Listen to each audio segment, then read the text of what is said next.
Hello, everyone. Welcome to more Sunday morning musings um, with me, Ishka. I've got my coffee. That's my one remaining vice.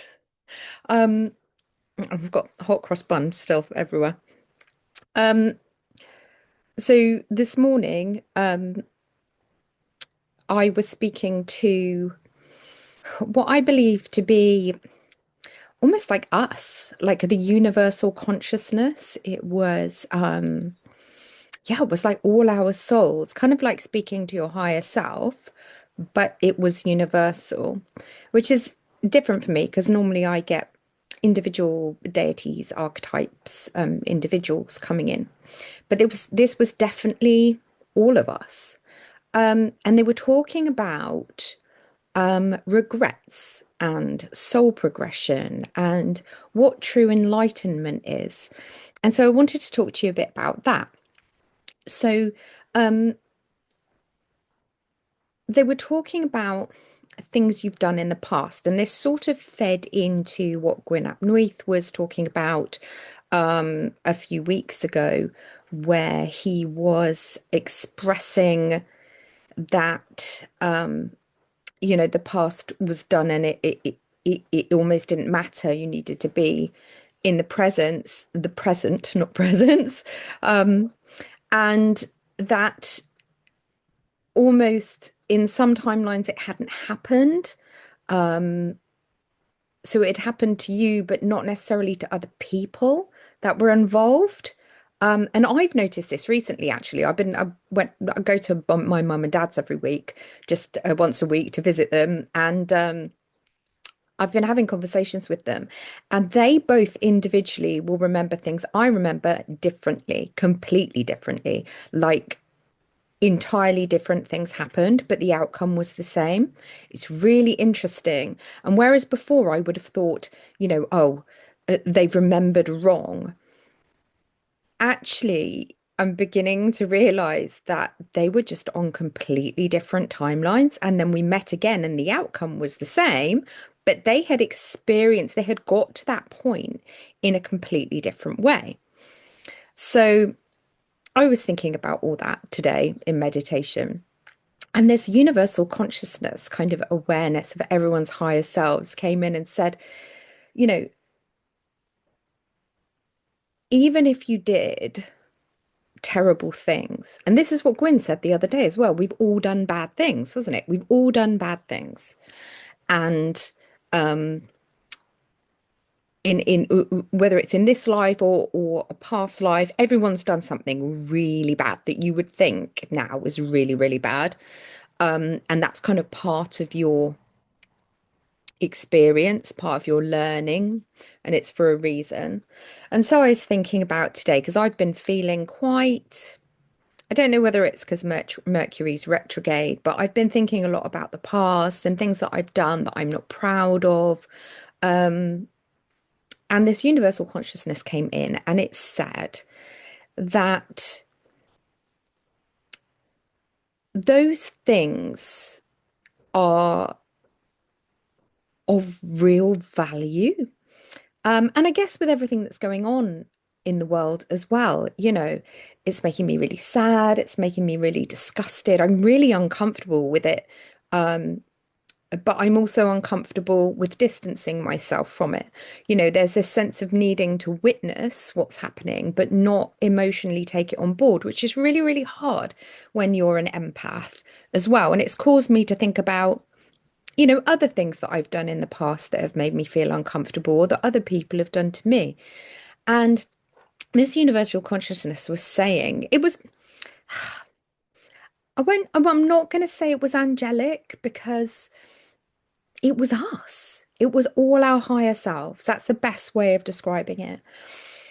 And we were saying that they valued we value those experiences, the negative ones, even the things that we're ashamed of or we regret, they have as much value as all the ascension work, all the meditation and good things and good work and service that we do, right? And this, it didn't surprise me, but the weight which they put into how important, how equally important having done the negative things was kind of, I wasn't disappointed, but because you'd like to think that that's not good, right? But they were talking about, so our higher selves were talking about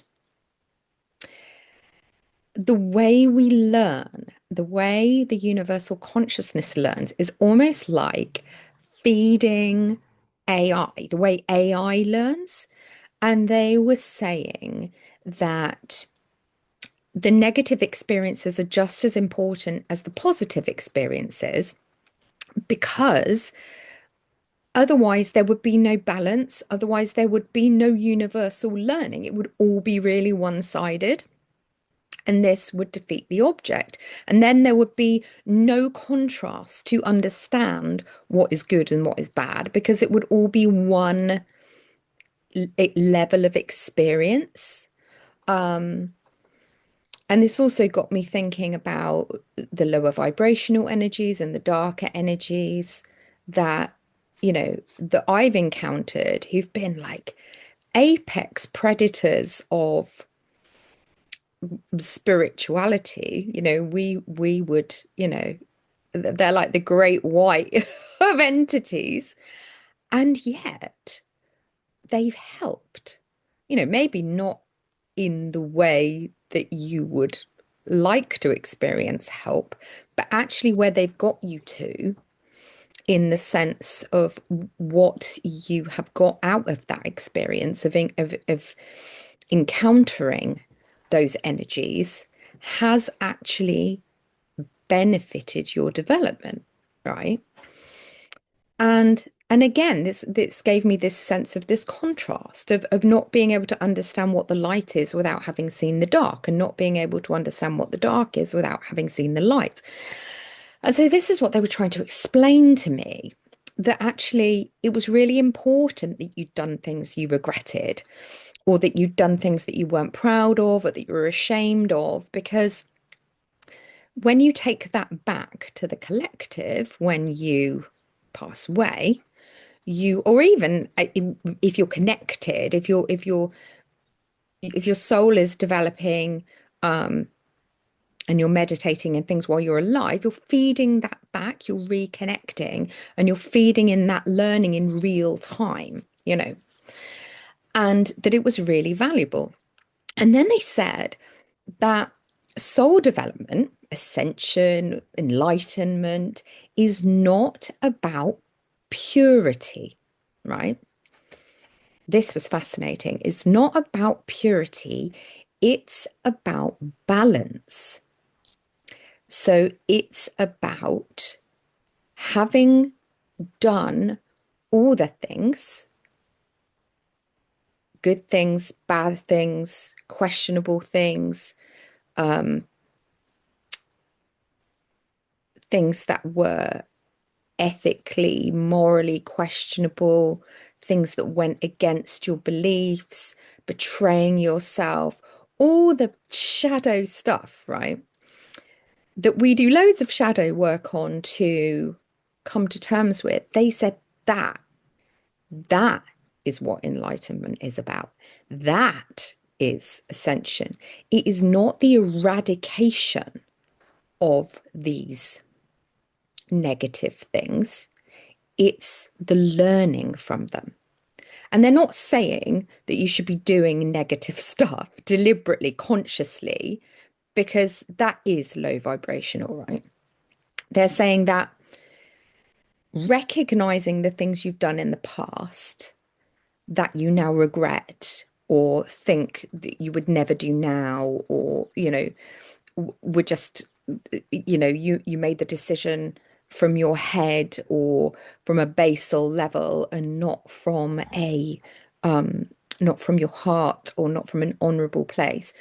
Recognizing those, learning from them, coming to terms with them, and resolving not to continue behaving in that way is more important than not doing them in the first place.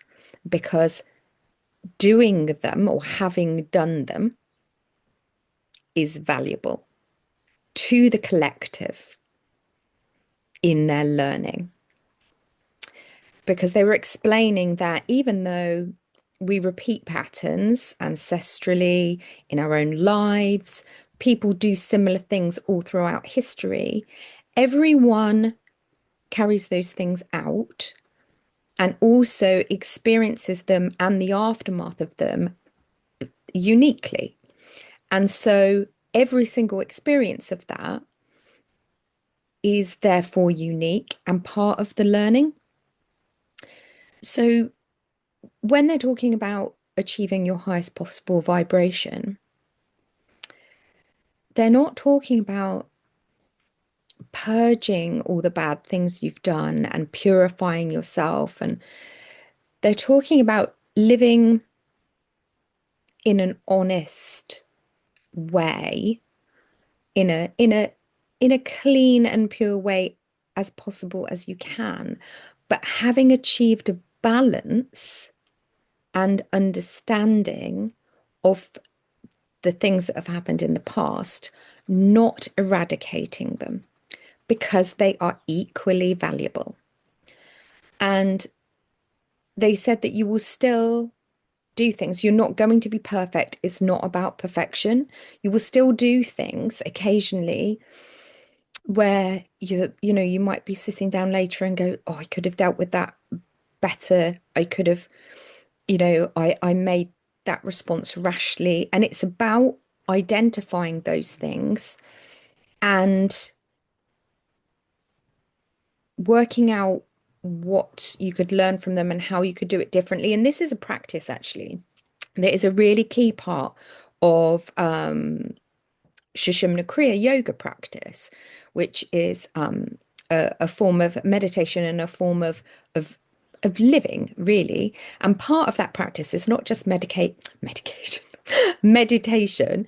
It's also for at least 10 minutes every day, sitting down and looking at how you experience and how you interacted with people that day, and whether or not you could have done things in a better way, in a more heart-centered way, in a way that was more honorable or more moral or fairer or kinder. And this was what the collective consciousness was talking about. It was talking about don't try and eradicate your past. Just learn from it, come to terms with it, achieve a balance. Don't punish yourself for it, accept it as part of the whole. And just make sure that when you live as well as you can, but when you do things that you think are rash or that you could have done better, that you're able to identify them and identify why and work on that, basically. So they're sort of saying, don't beat yourselves up. But I think this also speaks of the wider value of how we interact with what's going on in the world as well. Because I came to this whole conversation with Otherworld from a point of view that I was finding it very difficult to stay centered and focused on living from the best place I could with everything going on in the world. I was finding it was, even though I was observing, not absorbing, as they say, what was going on in the world, I was witnessing it and I was trying not to take it on board. I was finding the very energy, the very energy in the air around me had picked it up and was affecting me. And I think that there's nothing wrong with that. I think that you know, it's very hard as a human not to pick up on that in some way, because the collective is upset about it, and even if you're not becoming involved in yourself, you're going to pick up other people's emotions. There's a lot of emotion in the air, and if, like me, you're quite sensitive to that, even if that emotion isn't coming from you, you're going to feel it from other people. And that is almost decentering me every day. Even though I'm doing the work and even though I'm super aware of it and I've been doing this for years, it's still affecting me. So if you're, further behind on your path, it's going to be so hard. And you'd have to be, so highly developed to be in a place of love, in a place of bliss all the time, 24/7 at the moment, superhuman. It yeah, it is really hard. I'd like to know if you're achieving that, because, what's your secret? And other world were sort of talking to me about this value of the negative actions in a very personal way, so that I could understand about achieving a balance and coming to terms with these things, so that I could then apply it to the macro. And again, what we were talking about the other day about identifying what Gwyn was talking about identifying what this learning brings to you, why you feel that way. That was our homework, wasn't it? And now I'm trying to apply that to the macro level, is why I am feeling other people's emotions in the energy, because they're massive, and why I am feeling sadness and disappointment at what's going on. And it's interesting because if you actually spend any time thinking about that, obviously it comes back because you are coming from a point of view where you want better, you want kinder, because you are kinder. And it sort of almost reinforces to you how well you're doing if you are disappointed in the over unethical actions of others. It's like a reassurance that you're on the right path. But also, I had a dream about Vishnu. I wrote about it on my Substack. You can go and look it up if you want. And it's the same, it's Ishka Awakening on Substack. And I had a dream about Vishnu, and this is what he was talking about. And Gwyn was saying as well, it's all you, and Vishnu was saying everything is a reflection of you. It's like you're in a fun house, you're in a hall of mirrors, in order to learn, you need to have fun and go forward with joy and interact no matter what is happening, no matter what distant threat there is, no matter what. It's about dancing before the storm. Not before it happens, but when it's there, in front of it. That's what he means by before the storm, dancing before the storm, dancing in front of the storm. It's about finding joy in the everyday and in your path, even though. But also, that's the cat's collar jingling. He's ringing the bells. He agrees. But also, it's about understanding what your big feelings about what is happening in the world bring to your understanding of self, and what your next moves are. It might be that your urge to go and battle this and protest against it and, right, or whatever you're drawn to do, is your path. I've been told I've got this itching urge all the time to go and do stuff about stuff in the world. But I've been told very clearly that I must not get involved in it. It is not my path. And actually, that's really hard for me because 11:11 on the clock. That's really hard for me because I've spent my whole life campaigning against this sort of thing going on in the world. And actually, to be told by other worlds, stay out of it, is a huge challenge for me. But again, that's part of my learning is to understand which battles are on my path and which aren't. And just because I have a natural propensity to want to fight injustice and immorality in the sense of just, decency and um, lack of kindness and lack of empathy, that not every battle is mine. And so this is something to sit with today, I think. Don't beat yourselves up about inaction. Don't beat yourselves up about things you've done in the past because Mercury retrograde might be bringing that up. Actually, understand that all the things that you're experiencing, good and bad, all the things that you have done, good and bad, are of intrinsic value to the collective consciousness. You are, especially if you have learned from them, especially if you have understood that